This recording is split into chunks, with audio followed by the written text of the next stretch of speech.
बंगाल की नई सरकार ने लगाई मुसलमानों की कुर्बानी पर रोक। बकरीद आने वाली है और बकरीद पर मुसलमान कुर्बानी नहीं कर सकते बंगाल के अंदर।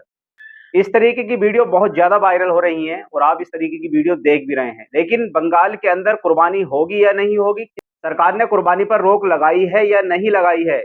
इस वीडियो के अंदर इसी बात को समझने की कोशिश करेंगे कि बंगाल के अंदर मुसलमान कुर्बानी कर सकते हैं या नहीं कर सकते हैं, या सरकार ने रोक लगा रखी है। और अगर रोक लगाई है तो किन-किन बातों पर लगाई है, किन शर्तों के साथ बंगाल में कुर्बानी कर सकते हैं। इस वीडियो के अंदर आपको सारी जानकारी मिल जाएगी। इस वीडियो को स्किप ना करें, बहुत ज़्यादा काम की बात होने वाली है और इस वीडियो को जितना हो सके शेयर भी कर दें। दोस्तों, बहुत सारी बंगाल से वीडियो वायरल हो रही हैं कि बंगाल सरकार ने कुर्बानी करने पर रोक लगा दी है। इस बार बंगाल के लोग, बंगाल के मुसलमान बकरा-ईद पर कुर्बानी नहीं कर सकते। हज़रत इब्राहीम अलैहिस्सलाम की जो सुन्नत है कुर्बानी, उस कुर्बानी को नहीं कर सकते। तो सच्चाई क्या है, सच्चाई जान लेते हैं। दोस्तों, बंगाल सरकार की क्या गाइडलाइन है, किन-किन नियमों के साथ कुर्बानी करने की वहाँ पर इजाज़त है, इस बात को जान लेते हैं। दोस्तों, बंगाल सरकार की गाइडलाइन है, बंगाल सरकार ने पूरे तरीके से मना नहीं किया है कि यहाँ पर कुर्बानी नहीं की जाएगी, लेकिन बंगाल सरकार ने शर्तें लगाई हैं। तो दोस्तों, शर्तें क्या हैं? बंगाल सरकार की सबसे पहली शर्त ये है कि जो प्रतिबंध जानवर हैं, उनकी कुर्बानी नहीं होगी। क्योंकि ये तो पूरे हिंदुस्तान के अंदर भी है कि जिन जानवरों पर प्रतिबंध लगा हुआ है सरकार का, तो उन जानवरों की कुर्बानी नहीं होगी, और जिन जानवरों पर सरकार ने प्रतिबंध लगाया है, उन जानवरों की कुर्बानी करनी भी नहीं चाहिए। क्योंकि अगर इस तरीके से कुर्बानी करते हैं, तो कानून की तो जद में आ ही जाएँगे, कानून में तो हमारी पकड़ होगी ही और हम बुरे फँस जाएँगे। लेकिन शरीयत का कानून भी ये कहता है कि अगर सरकार ने जिस जानवर पर प्रतिबंध लगा दिया है, तो उस जानवर की कुर्बानी नहीं करनी चाहिए, क्योंकि वो अल्लाह की बारगाह में कबूल नहीं होगी। क्योंकि वो कुर्बानी खुले दिल से नहीं हो सकती ना, चोरी छुपकर हो सकती है। अगर कोई काम चोरी छुपकर किया जाए तो शरीयत में उसकी कोई गुंजाइश नहीं है, शरीयत उस चीज़ को नहीं मानती है। तो साफ-साफ क्लियर ये है कि सरकार ने अगर जिस जानवर पर जहाँ-जहाँ पाबंदी लगा दी है, तो उन जानवरों की कुर्बानी नहीं करनी चाहिए।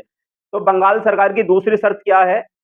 बंगाल सरकार की दूसरी शर्त ये है कि जो तयशुदा जगहें हैं, बूचड़खाने हैं, सिर्फ़ वहाँ पर ही कुर्बानी हो सकती है। जो गली-कूचे में कुर्बानी कर देते थे, खुले में कुर्बानी कर देते थे, इस तरीके से अब वहाँ पर कुर्बानी नहीं होगी, बंद जगहों पर ही कुर्बानी होगी।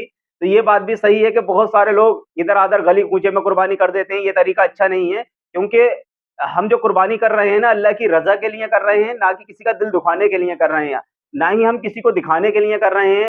जो कुर्बानी हमारे ऊपर वाजिब है, हज़रत इब्राहीम अलैहिस्सलाम की सुन्नत, तो हम उस सुन्नत को अदा करने के लिए कर रहे हैं, ना कि किसी का दिल दुखाने के लिए। तो जब हम इतना नेक काम कर रहे हैं, तो हम लोगों को भी ये होना चाहिए कि ये काम गली-कूचों में ना होकर बंदोबस्त जगह में, बंद जगहों पर और तयशुदा जगहों पर ही कुर्बानी होनी चाहिए। बंगाल सरकार की गाइडलाइन में तीसरी बात ये है, जिस जानवर की कुर्बानी आप करेंगे और जिस जानवर को आप खरीद कर लाएँगे कुर्बानी के लिए, तो उसकी मेडिकल रिपोर्ट होना बहुत ज़रूरी है।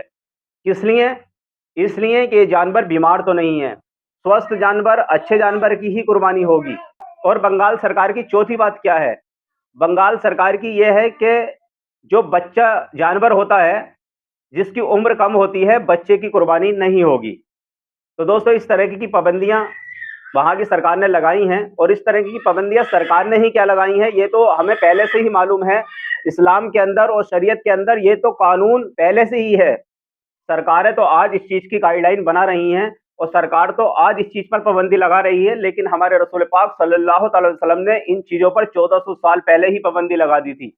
ये शरीयत का भी कानून है और शरीयत का भी हुक्म है कि किसी बीमार जानवर की कुर्बानी नहीं की जाएगी। तो अगर आप लोग बीमार जानवर की कुर्बानी करते हैं ना, तो बीमार जानवर की कुर्बानी मानी नहीं जाएगी। कुर्बानी तो अच्छे जानवर की और फुर्तीले जानवर की होती है, ना कि बीमार जानवर की।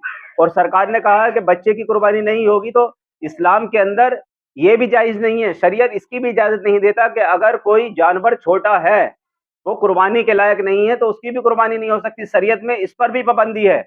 तो सरकार तो आज पाबंदी लगा रही है, लेकिन रसूल पाक सल्लल्लाहु अलैहि वसल्लम ने 1400 साल पहले पाबंदी लगा दी थी।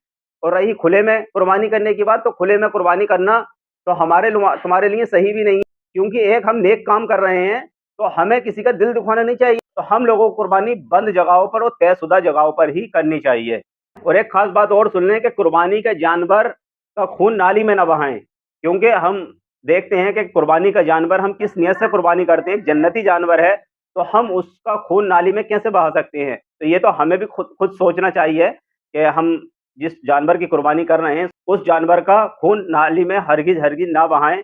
और जो कुर्बानी का ओज वगैरह और जो खाल वगैरह और जो भी गोश्त वगैरह होता है, जो वेस्टेज होती है, तो उसे खुले में ना फेंकें, क्योंकि ये हमारे लिए भी नुकसानदेह है।